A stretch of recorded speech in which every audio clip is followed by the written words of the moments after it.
I'm Sarah. I am an educator, environmental educator, informal educator. Currently I work at the Essex County Turtleback Zoo in West Orange, New Jersey. I run a family nature club there. It uses RPG themes and nature play, and I've been working in the zoo museum sector basically since high school, and have a bachelor's in zoo science and master's in museum education with certificate in urban environmental education. My thesis work was focused specifically on working with urban community-based organizations to develop programming that encourages environmental empathy and stewardship.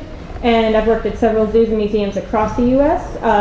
That I'll talk about some of them, including actually Nature Center in Delaware, under Delaware Nature Society, where I ran a video game themed summer camp, and I've also volunteered remotely with the Digital Game Museum in Santa Clarita, California. If anybody's heard of them, they're usually more popular in like PAX and makerspaces and Anthrocon. For some reason, they're always invited to Anthrocon. They really love them there. We don't know why, but they love us. I have some gaming nature play experience, again, sorry, I didn't even mention the panel title. Welcome to Oh My God, Just Go Outside. Trying to get gamers and environmentalists to do the same thing together. Hi there, my name is Jessica Carrill, usually go by Jess, that's probably how we're referring to myself for the rest of the panel. I run the Pinelands Institute for Natural and Environmental Studies through Rowan College at Burlington County.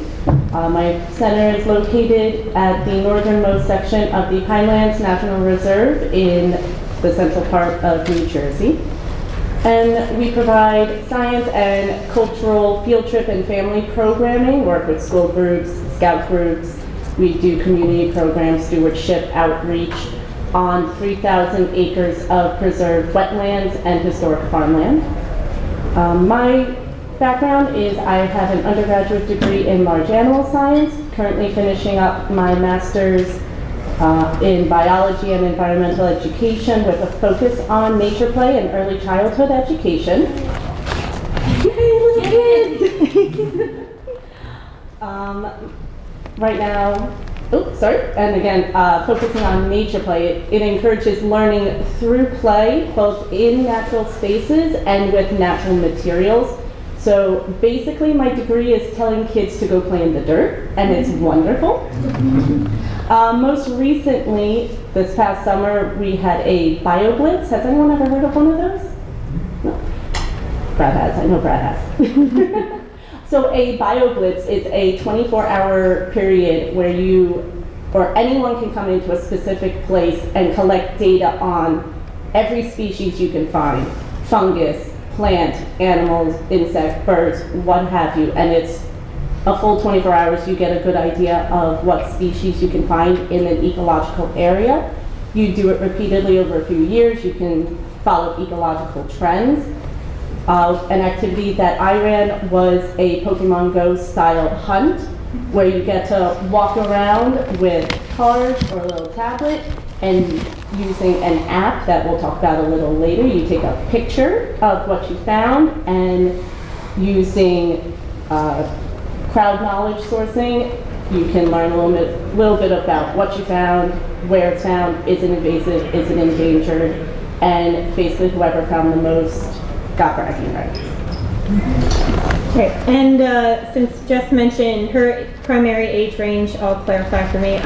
Where I work, we kind of wear every single hat, so I'm all over the place. Usually not early childhood, but sometimes my major focus especially is middle school, high school, and adults. I love teaching adults and making adults realize that it's great to be childlike, just not childish. So, yeah. So sometimes people argue with me on that one. So that's my main focus in general, but especially at the zoo right now. And speaking of Pokemon Go and of nature, we're going to go with the rock star of environmental and animal education, Mr. David Attenborough, discussing Pokemon. Okay, so we're just going to set the scene a little bit for you guys here.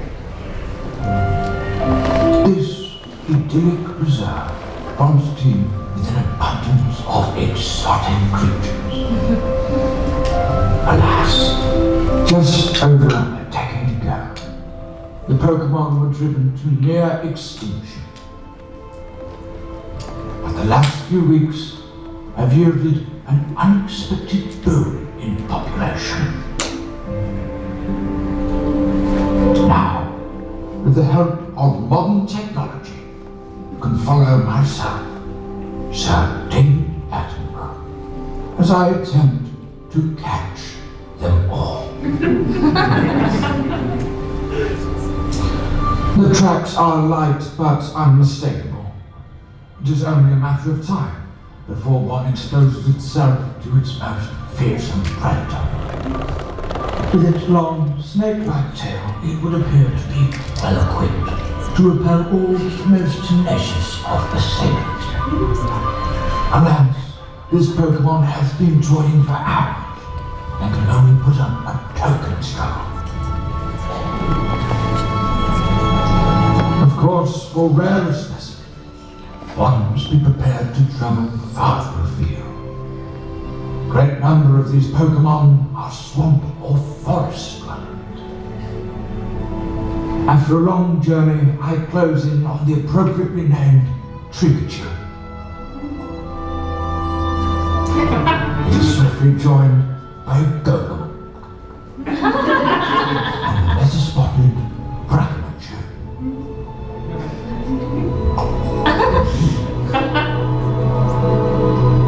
As the hunters swell in number, we bear witness to several Pokemon herding together for security. Some strains are more ferocious than others, but I've caught the trail of one of the meekest, friendly, subservient Pokemon that remain in the wild. I speak, of course, of the Pikachu. In the presence of humans, he is so tame that he carries a knife.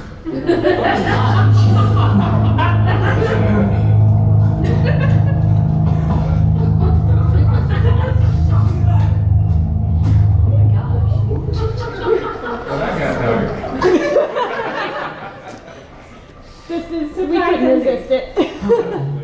Is he okay? We don't know. You were calling the voice. Sure. I'm scared. Okay. Ah, that's not what was supposed to happen. Hello. Technical difficulty. Hang on. That's why we should. What the heck? All right, just kidding. I'm gonna restart this. Be right back. Nature's better. Why are you not popping up? Shit.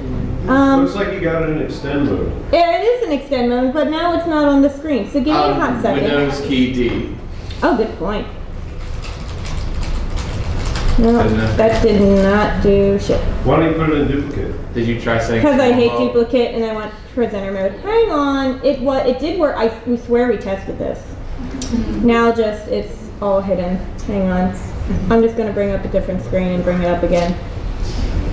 Sorry. Jess, you want to tell people about environmental education? That I can do until you bring up the slide talking about environmental education. So, being environmental educators, one of the first things we always like to do is learn the base knowledge. So, how many of you are familiar with the concept of environmental education? That's a good amount. That's fantastic. So, Hang Sarah on. was It's getting gonna talk there. about this point, so It's now- getting there. It's getting there. Ah. Oh, you got it? Great. Go away. Just click past it. Thank you. All right. You Now let me bring up my. Oops. All right. Cool. Now it's good. good? Okay now? Yeah.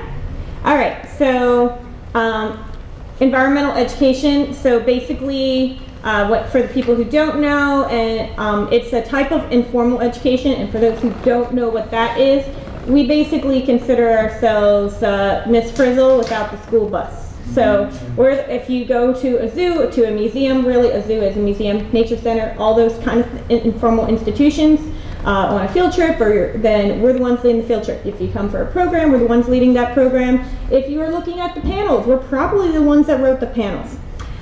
So for environmental education specifically, that's a really important thing that doesn't always get looked at as vital, especially in the school system. It is really, realistically, it is a part of STEM, and it's really important because it enhances critical thinking, problem solving, effective decision-making skills, teaches individuals to weigh various sides of environmental issues, and make informed and responsible decisions. So it's the first step towards making people actually not only care about the environment, but helping them learn and grow themselves. Learning about the environment increases that awareness of the issues that we face. It builds empathy for the environment. Why are you going to help the environment if you don't really feel any connection to it? And you know, we as humans, we have a bad habit of being scared or avoidant of what we don't understand. So we need to make sure people understand it. And my favorite part about environmental education is that it works for multiple learning styles. So you don't have to do, okay, here's this class for this one learning style, here's this class for another. This one class, it's a lot of times, it's kind of gives people some freedom to do what they want so they can kind of learn better. If they're more tactile, they're more visual, if they're more auditory, they can hear, see, touch everything when they're outside immersed in that environment. So, how many of you have ever felt overwhelmed about hearing about something bad happening to our planet? Be honest. Me too. So, you know, Climate change, the Great Pacific Trash Heap, extinction, there are lots of different things to worry about when it comes to our Earth and preserving the Earth and nature and everything within it. yeah, so that is a real phenomenon. Don't feel bad about it happening. It's the downside to raising awareness, is that it's really easy for educators, the media, your crunchy hippie cousin, to use that fire and brimstone kind of method of motivation of like, do this or we all die. So that thing is called ecophobia. It's real, it's common, it's basically an overwhelming worry about the environment.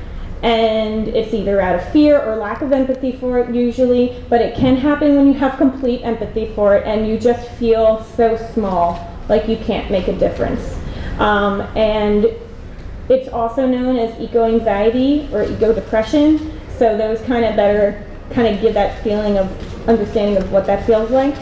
And even we get that feeling, like we raise our hands. So I live in a city, there's trash outside my house every single day. I'm part of a pledge to clean up that trash outside my house every day, and I try my best to do it, but some days it's just so exhausting. I'm so exhausted already, and there's so much trash out there that I just can't bring myself to do it sometimes. I just have to go inside and rest for a minute, and sometimes I don't even come back out to do it. So, you know, it can get really, really hard. As I said, I work in a state forest within the Pinelands of New Jersey, which is this very interesting mash of communities. You have pristine preserved forest areas and wetlands, and then you'll have random neighborhoods and families that have lived there for generations who have always lived a certain way, and their dump can be the spot in the woods behind their house, and that's just where they throw their trash. It's been an uphill battle between environmental groups and the state forest commissions and the people who have lived there for years to try to work together to change thoughts and feelings and ways of being, all these behavior changes. Like, hey, instead of taking your old electronics, putting them in the back of your truck, driving it out to the middle of nowhere and throwing it off the back of the truck just because who cares? It's gone, out the way. It's very much an uphill battle, and it's a slow uphill battle, and it can feel a little overwhelming, as we said. Right. So basically, we're trying this new movement to try our best to avoid teaching with methods that add to ecophobia, and hopefully we can make change for the better and not kill the earth or ourselves. So like I said, there's that movement. It's about starting small and starting local. And people are more likely to understand how they can impact the environment if they can see the benefits. It's harder to get someone to save a rainforest they're never going to see than to protect the woods in their local park. It just makes sense. So that said, we kind of feel like a great way to do that is to use gaming and other kinds of gaming-like themes. And I'm sorry, I'm going to use that nasty word everyone around here hates. Gamification is important, but also game-based learning. There needs to be, we know that there needs to be more education in the museum field and educators as a whole about the difference between the two. We even had to double check just to make sure that we were right. So gamification has become that fad term to the point that it's become exhausting to hear, but it's important to keep bringing it up to people who discount the importance of even just that simple kind of game-like structure in everyday life. Even my curator of education, she's a full-blown academic. She does not understand this whatsoever. I finally got her to the point where she accepts that it needs to happen, but she does not want to touch it. Gaming itself is accessible, it's fun, it's something that even people who say they don't, they usually end up loving it by the end. It's something that everybody enjoys in some way, and using it with nature is a great way to encourage people to interact with that local environment. So small behavior changes can then help to make people benefit their communities and have that larger impact. And if they stop there and they don't become involved in conservation efforts on a larger scale, that's fine. They still made a difference in their community. They're still making a good difference. And they're still kind of giving that demonstration for others to encourage others. And if they do go even further, then that's amazing. So it's a really great place to begin. It is with nature play. And this here kind of alludes to what we're going to get into a little bit later, is you can teach about really like high-level scientific concepts using gaming. Talk about adaptations, use it as their builds, use it as their superpowers. And that's a really great way to kind of explain it, especially to the littlest of kids. So when I did my introduction and throughout this time we discussed the term, or we mentioned the term nature play, has anybody ever heard of that term before? Oh, wow, a couple people. So essentially nature play is a simple and beneficial form of play, usually integrating gaming, learning through play.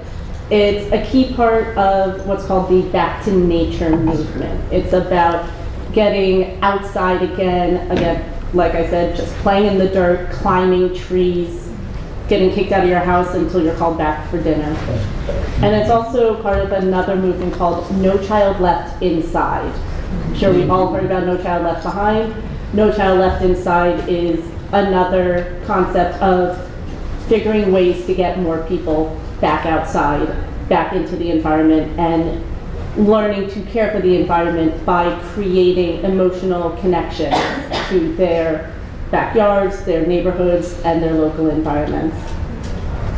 To correlate with the prior topic of gameplay and gamification, the concept of nature play has evolved fairly recently, only within the past 20 years or so. To us, it's like, yeah, of course, go outside, play when you're young, but through societal changes, that kind of fell out of favor. So now it had to be brought back via academia and research to prove that, yes, playing outside is important. And nature play isn't just playing outdoors. It's not just bringing toys outside and sitting under a tree.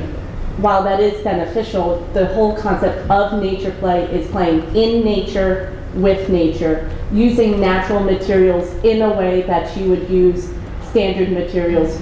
There's even a movement for bringing natural materials indoors. If you can't stay outdoors, you bring your materials indoor and do nature play that way. Usually it happens in a natural themed space, like this nature play space here in the photo. Patch of woods, an overgrown field, unmaintained edges, even a park in the middle of the city. Anywhere where there's green is a nature play space. And while children and families can spend time on a standard playground, that type of play is usually won't end up to put them in direct contact with nature and natural materials, and it offers a different set of benefits. Now, I'm looking at this picture of a nature play space. What possibilities for play do you guys see? Parkour.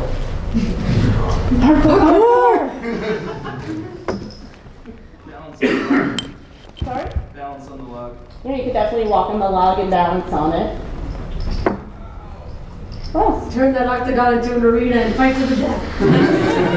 Absolutely, loose parts are a very important concept in nature play. Having things, you pick them up and put them down, And I've definitely had some students do the fight to the death thing. I've been a part of it. So the chunks there, they look really fun to climb and to step on as well. And then it looks like a stage or an arena, so you could perform.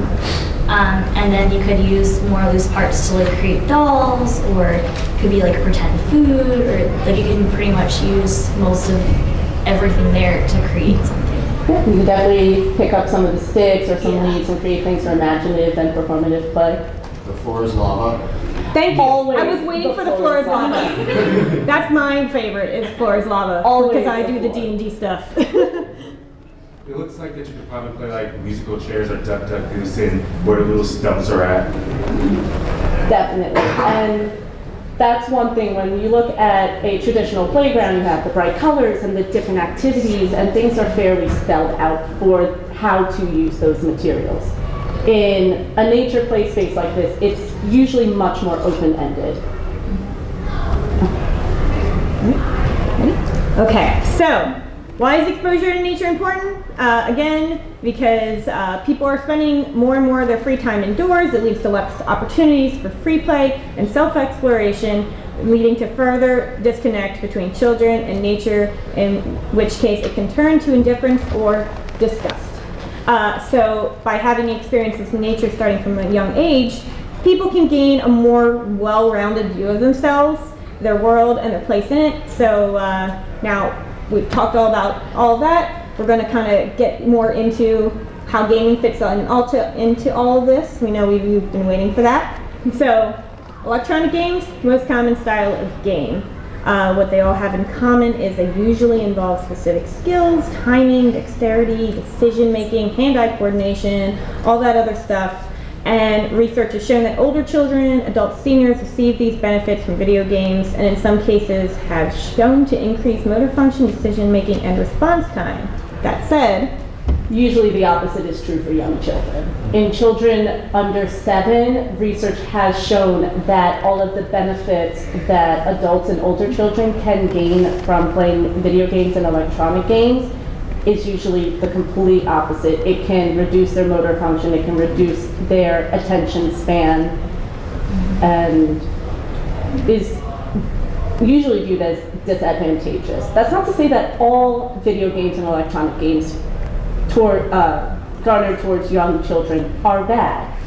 It's especially the educational games, they usually have some sort of benefit, but usually they have to be very specialized and used in moderation, and usually with or played with an adult that they care and trust. oh, and one thing that we never put in the notes that I just remembered, there is a very recent series of studies that have come out saying that little kids who spent all of their time before they learned to walk, mostly kind of laying on the ground, either playing with an electronic tablet or watching TV, and kids who at toddler age were mostly just playing with the tablet, not really doing a lot else.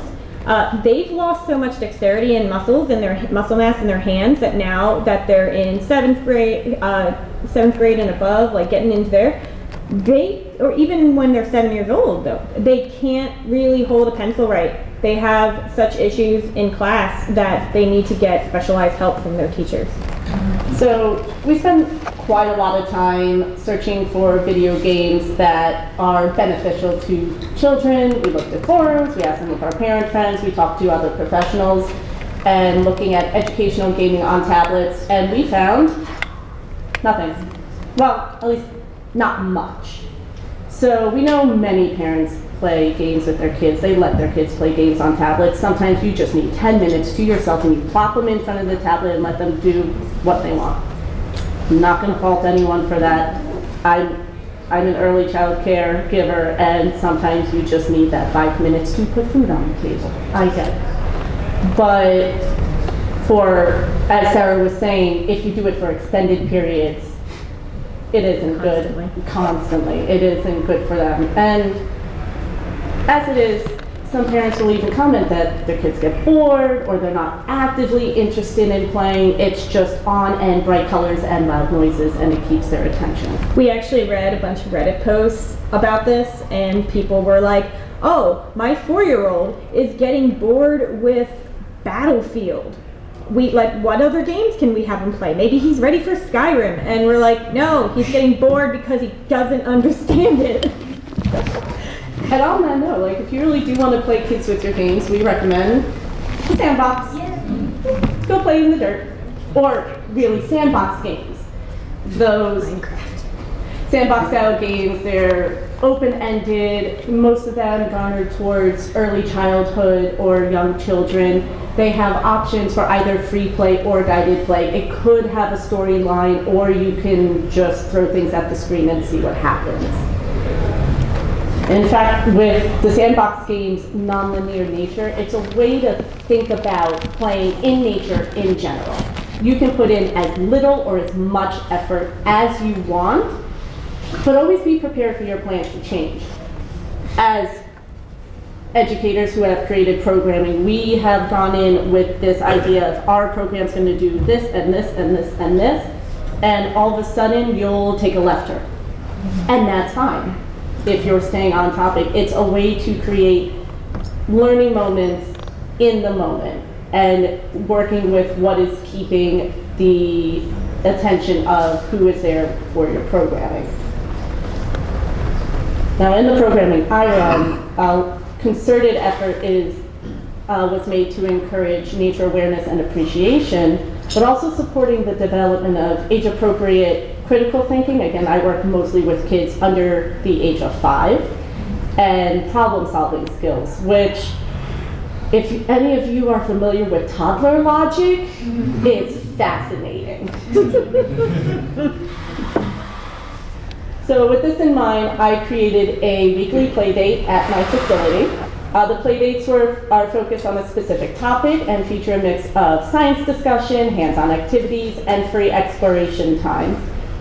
Again, effort was made to create awareness and appreciation of nature while also supporting those critical thinking skills and gross and fine motor functions.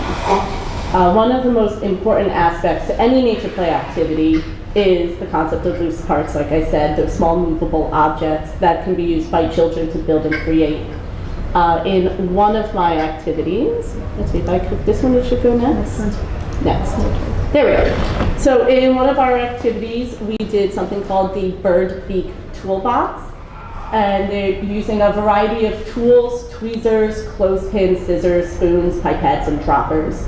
The idea was for the children to figure out bird adaptations.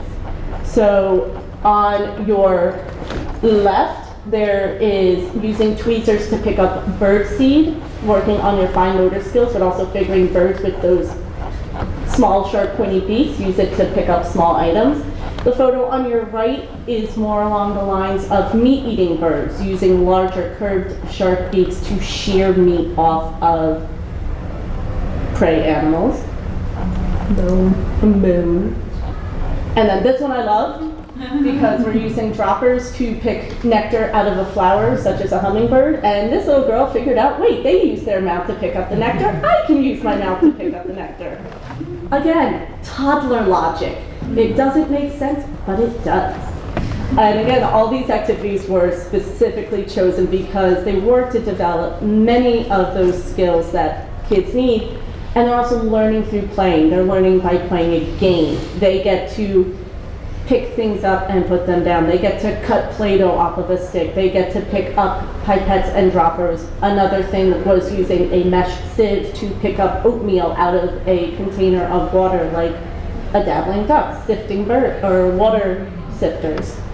And it's all using those game and play elements to learn about nature. Another example was when we did trees. In the photo on the left, there are a variety of play options for the children, one of which is a sensory box that's towards the front of the photo. Basically, it's a long, low Rubbermaid filled with tree parts. There's pine needles, pine cones, leaves, sticks, branches, tree cookies, and the children are allowed to explore, manipulate them, and build with them, just play however they like. In the background of that photo is a tree built out of crates, and there are stuffed animals and plastic bugs, and the kids can figure out where these animals would live on or in a tree. And it's a way to explore nature, again, through gaming and through playing. On the right is a photo from Paraguay, where I went in the summer. Just this past summer, we did an eco fair down in Pilar, Nambucú Department, Paraguay. And we worked with local school children here. These are older children, not usually my focus, but the one in Paraguay, you work with what you got. And what this is we were doing essentially Pictionary. So we collected plant materials, leaves, seed pods, branches, and challenged the children to draw the plant and have a partner guess what they were drawing. Once they guessed which plant it was on the sheet, they then had to go find it. All of the plants are in the immediate surrounding park area we were in. So it involved some creativity. You had that challenge and friendly competition, and then also working on their observational and exploratory skills by having to go take this drawing and this plant leaf that they've seen and try to find the full plant that it came from. Now I'll pass the discussion on to Sarah, who will talk about her nature play gaming programs. Okay, so now we're getting into the older kids. So this is the Ashland Nature Center I was talking about in Delaware. This summer camp that we did was called Ashland Unplugged. It was a friend of mine's, another Sarah. It was our kind of literally like 11 p.m. We've been working 12 hours that day, slap happy idea of let's try to get those gamers to come to the Nature Center. We know that we have a lot of kids that already come that love games, but we also know that we have a lot of parents of those kids who have other siblings who are basically screen addicted and they want to get them outside. So let's try to make something that works for both audiences. So this was for gamer kids ages 9 to 12, and we participated in several video game themed activities. So I'm just going to kind of blow through these once you guys see if anybody knows what these are. To give you an era idea of what games you're guessing, it's 2010 to 11, so this is kind of dating a little bit. But for this one, what I will tell you is that we were putting kickballs in slingshots, and we painted a bunch of boxes to look like cities. Jake? Angry Birds? Yes, this was our Angry Birds. We all tried also using eggs to smash instead. It just smashed it and made it look cool on the towers. So we switched it to birds living on the towers, the eggs, and then we flung the kickballs instead. But it worked. So that one was a heck of a lot of fun. It's my understanding that other Sarah still runs this at her nature camp, even though for years there was no Angry Birds craze. So she's so happy that it's come back now. The other one that we did, this one we made obstacle courses, and we had little items that they had to pick up along the way, like little stars and shells, and they could pick them up and use them. Basically, they built their deck as they were going through the obstacle course, and then at the end they could throw those points at each other. Yes. So that one was also a hit. They built their own obstacle course, some of it out of the playground and cones, some of it out of nature pieces that they found. And then this one's really easy. So we made a nature deck.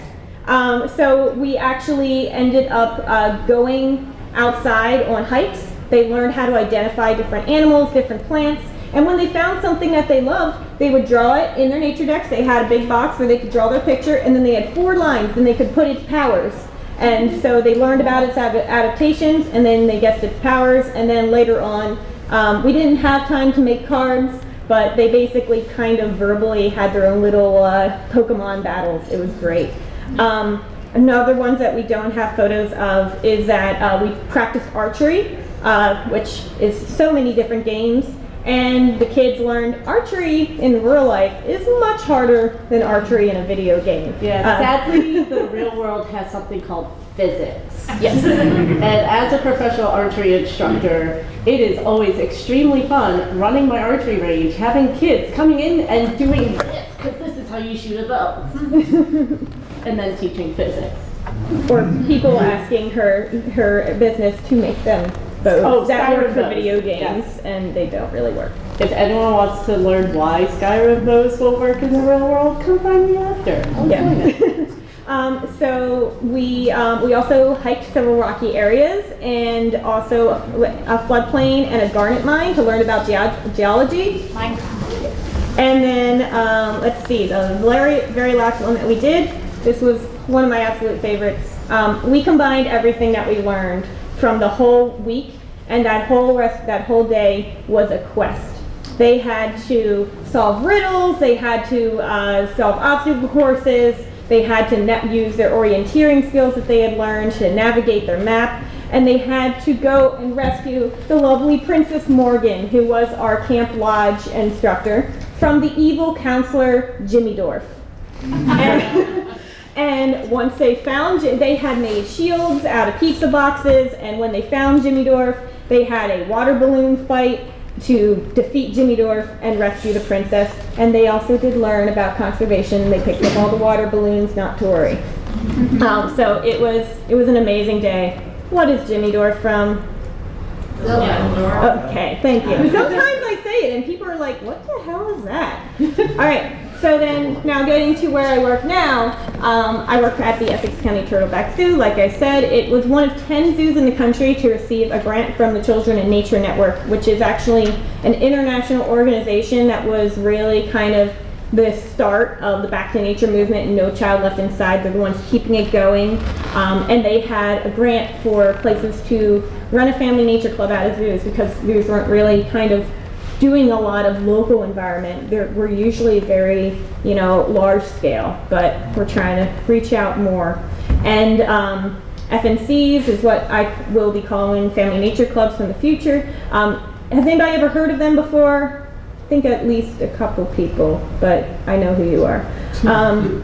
Okay, so for everybody else, family nature clubs are literally exactly what they sound like. They are groups of families getting together to enjoy and spend some time in nature. A lot of families are skeptical about these, because how are we going to keep our 4- and 5-year-old interested in the same thing as our 15-year-old? Like, how are we going to do that? And how are we going to get our 15-year-old to even enjoy being with the family, period, in public? I mean, so the way that I do them is, we have some sort of activity that works for many different levels. What we do is we usually are kind of doing what I call LARPing light. We're basically playing D&D outside. And, for 4-year-olds, some of those things they're not going to understand. So have the teenagers help them out. Give the teenagers the first aid kits, that way then they feel like they're important. Like, just giving them a job and treating them like adult is really all that they need, and they'll love being with the family after that. Just, don't treat them like a kid. And the curriculum that we were given, it was written by the coordinator of the grant, and we kind of served as our prototyping group. We were one of the focus groups, and it was a series of activities called Nature Quest. And she described it as D&D and video game inspired. Now, she admitted she was not a gamer. She had never played either. It was kind of something that her son and his friends helped her develop. They're about 11. So, 11-year-olds had a good concept, but didn't really have the game really in a fully, truly playable form. So, it turned out it was kind of more of a mix of D&D and like point and clicks, and which is why I'm kind of calling it LARP Light. And what I found when I was prototyping the activity with the zoos was that I was the only gamer in the entire group of 10 zoos that were working on this. And so when we were discussing everything, a lot of people weren't really able to follow. They were able to follow the basic directions, but they didn't possess that prior knowledge to improvise the way that a DM needs to be able to improvise. And so they kind of lost a lot of it. And they just kind of used the little games as individual extra things. When I was talking about the ways that we need to improve it with, the way that we need to do our stat scales and our bars and the way that we need to write the handbook, that was when they were kind of like, oh wow, we probably should have had some gamers as consultants on this, huh? Who'd have thunk it? So, so now I am kind of unofficially serving as their consultant for CNN, and I've continued the program. We're the only zoo that's still doing this, and I'm kind of basically writing my own D&D handbook for this, and kind of writing tips for people who have never played any sort of game like this to be able to do it. And I'm kind of secretly hoping that this also gets a lot of people into real D&D. So we'll see how this goes. But right now I'm adding additional quests to teach things like survival skills. So one of the things that we did, I'll go into an example D&D a little bit later, but we're learning about orienteering to find your path, tracking and plant ID to learn about dangers and resources that are out in the woods. So all of these things are going to be useful for everybody to know if they do this Family Nature Club, find they like it, and then maybe they want to try something like camping. So this is one of our pictures from our Family Nature Club, and I love this picture. The wow face is somebody who didn't sign a photo release. She just kind of randomly came over when we were doing the program, and we're like, okay, cool, we have a random guest. But I love this picture because it's kind of an example of all of the different reactions. So this program originally started as a grant program working with a community-based organization. That's my specialty. It's working with community-based organizations in urban areas that are low income. I grew up in a low income urban area, not really getting a lot of access to nature, so I'm trying to head this up, reaching out in our neighborhood, because our zoo is in a county that is the two extremes. Our zoo is in a really rich neighborhood, and we're right next to a lot of really low income neighborhoods that get no access to anything. So we worked with an organization that worked with Title I schools, and the kids came out, and you can see you can't see the guy in the wrecker shirt, but that's one of the dads, and he was so all about this that he's currently catching another frog, and he had never even seen a frog before, and he was just like, I'm going for it. He nearly fell in the water trying to get it. And then his kids are all helping him out with this. We've got the one kid who's just like, what is happening? And we've got the mom who's like, oh God. And then we've got some kids in the back there that are just like enamored. And then you've got the wow lady. So this is kind of like all the different reactions that you get the first time that you're introducing nature to maybe people who aren't so used to it. So then, so how do you bring gaming to nature, to your families, with your friends? If you have nieces or nephews who maybe don't like to go outside, how can you bring them outside with something that they already enjoy? One way is to use developmentally appropriate games and apps that correlate to being outdoors. One of which is Grow with Nature Play. This one is more along the lines of gamification. It isn't really a game, but essentially it's a stat builder for the kid. And every day it suggests something you can do with your kid to get the most out of being outside together in nature. As you go through the app and do the challenges, do the suggested activities, the app describes physical, mental, emotional gains that the child could achieve, ways that your child can grow by doing these activities. It's basically Neopets, only your kid is the Neopet. And it literally starts from birth. Like this thing they went really far into it. It's an Australian family, and they use it with their kids, and their kids are amazing. Another one some of you might be familiar with is iNaturalist. This is the program I used with my Pokemon Go activity during the Blitz, and it's a crowdsourced species identification system. It's similar in concept to a Pokédex. The app lets you track and ID wildlife and plant species that you find. You can put them in groups, like say, this is my backyard, this is my neighborhood, this is the hiking trail we like to go on. And if you find something cool, you snap a picture of it, it goes into your iNaturalist little collection, and other users on iNaturalist can comment, hey, it's this species, and then you can see photos of other individuals of that species, so you can see the variety. Coolest thing about iNaturalist is it is one of the only worldwide programs. You can see species from all across the world. When I was in South America, on the few times that I could get Wi-Fi, when I wasn't out in the middle of nowhere, I was able to take photos on my iNaturalist account, and people could come in and be like, oh, I know the name of this species.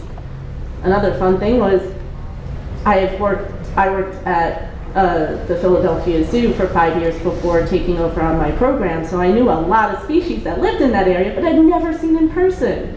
So I got to finally see those in person. Again, bringing that excitement of Pokemon to the real life. Okay, so then there's a lot of other types of games if you want to fully integrate the video game world and the kind of physical game together. If anybody went to the PBS panel earlier, shout out to PBS, they have some amazing programs.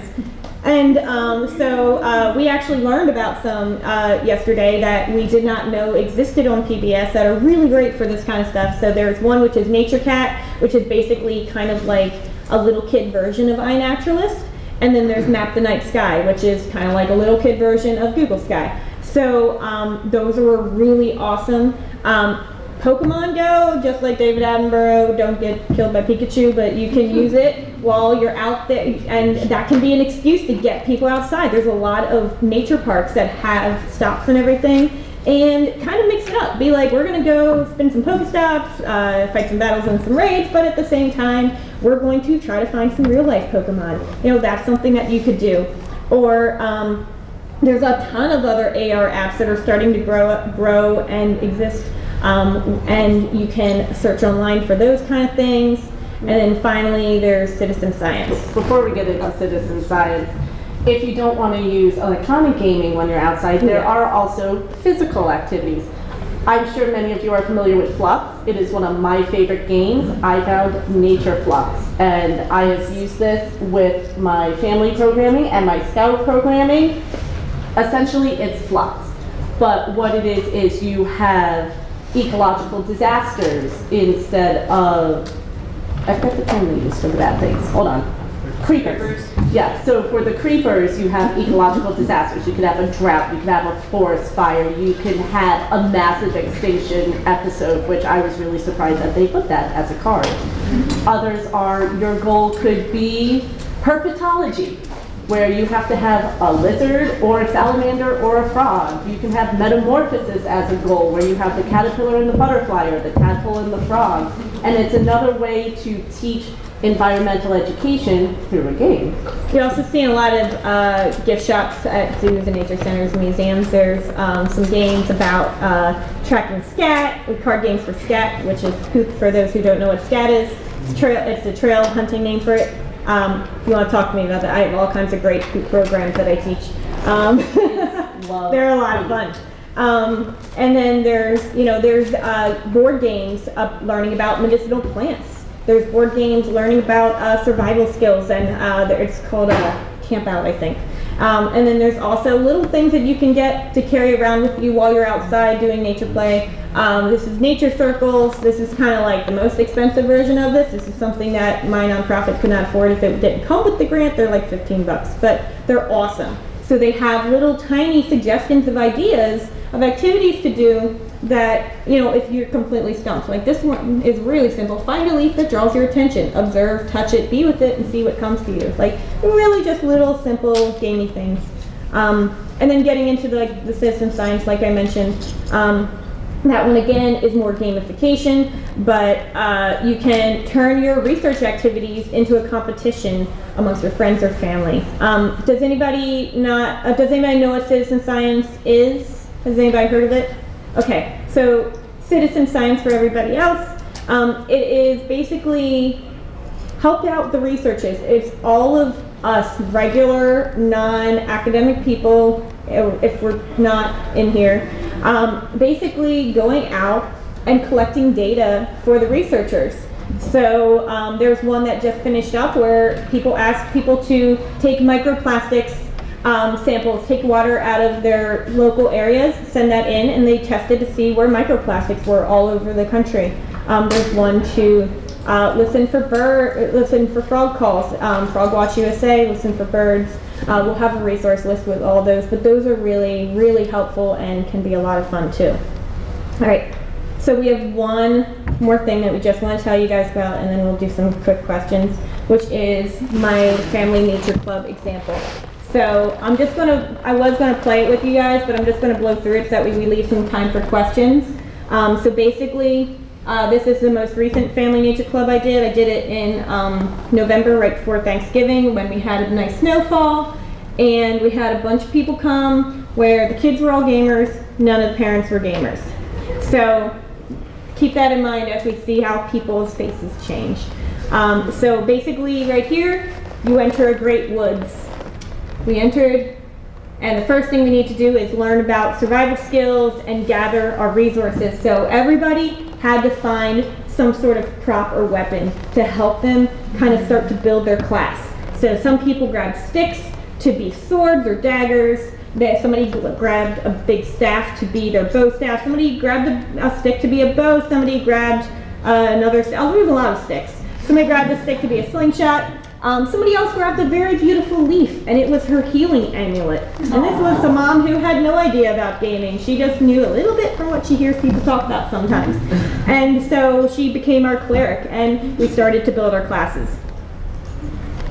And then we started looking for other things to absorb powers from, to get some magical powers. So we looked at different plants and wildlife and other natural things, even rocks, to kind of gain some powers from their adaptation. So fungus, this is my favorite one. Since fungus use their mycelium to reach out and eat whatever they're kind of feeding on way far away, you get the mycelium powers that you can mind control people. So somebody grabbed that one. That was fun. This is where it kind of goes into you need some experience to develop your game ideas for different powers.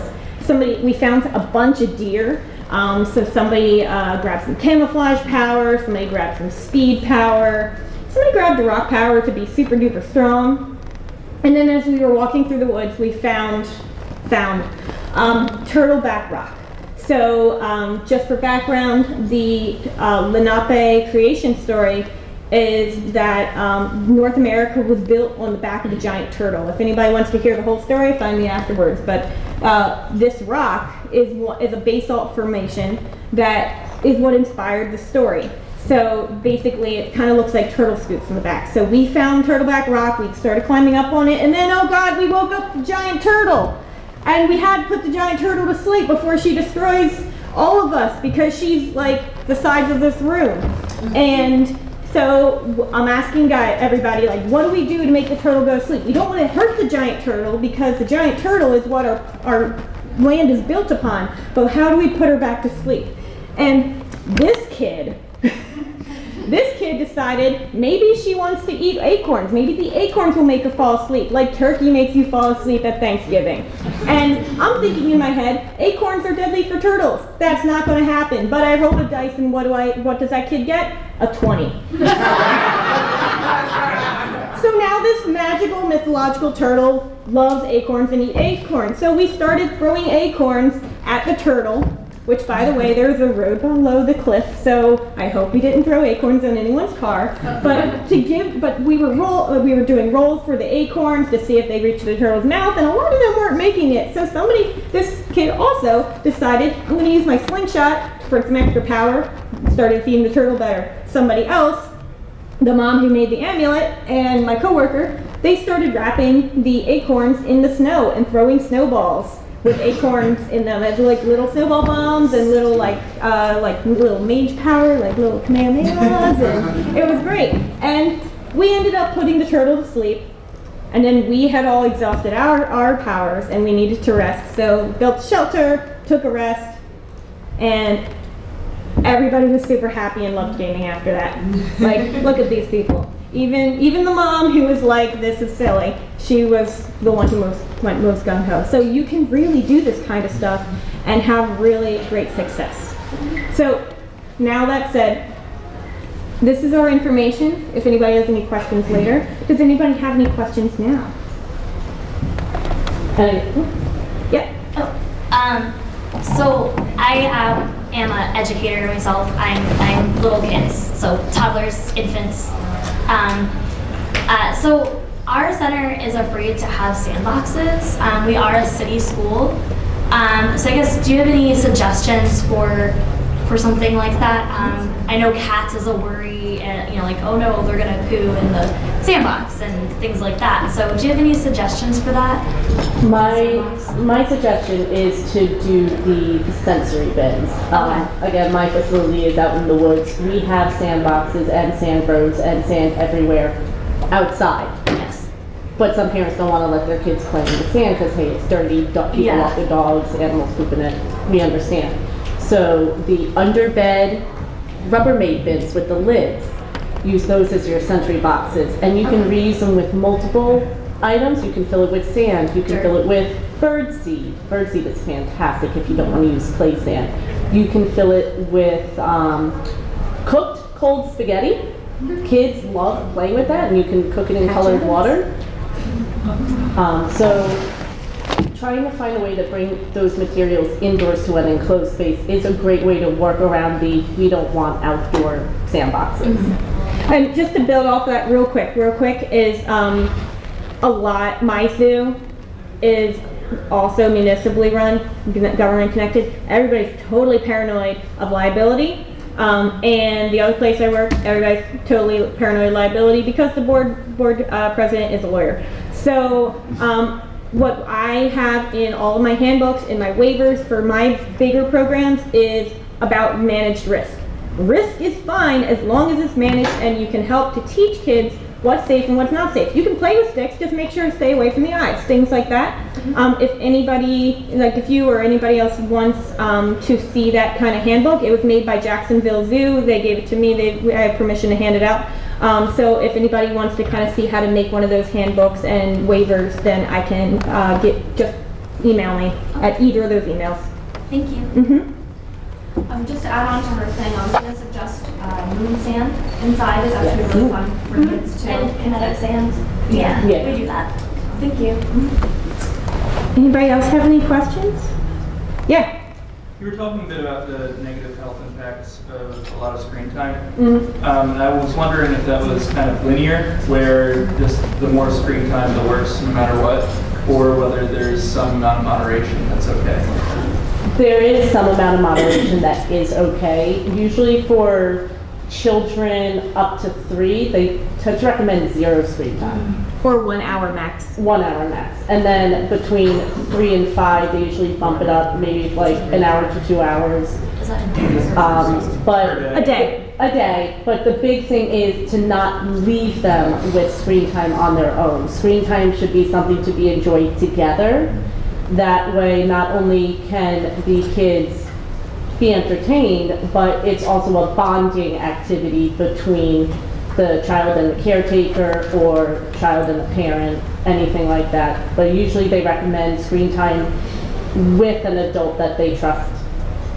Yeah, there's actually pediatric physicians' recommendations if you Google them, though there's a couple different age ranges, and cognitively and physically, we all develop at different rates. So, also use some of your own judgment. And again, most of the research is generalized for neurotypical. When it comes to neurodiverse children, it usually can sway in other directions. And sorry, is this screen time, is this counting all screens like TV, tablets? Mm-hmm. All, combined screen time. Table games are awesome, though. Yes. And little child board games. Was that a question or a stretch? Stretch, okay. Okay, so I guess there's no more questions. In that case, thank you, everybody. Also, I have a question for you guys. Anybody here who's especially creative with DMing? I am struggling to figure out how to make a final boss that teaches cleanups, recycling, stuff like that. Somebody has a good idea, please come on up here. I would love to talk to you. Why don't you make a gelatinous cube? I could do a gelatinous cube. Make a gelatinous Oh man, okay. There we go. Still looking for ideas if we have more. All right, thank you everybody for coming on a Sunday.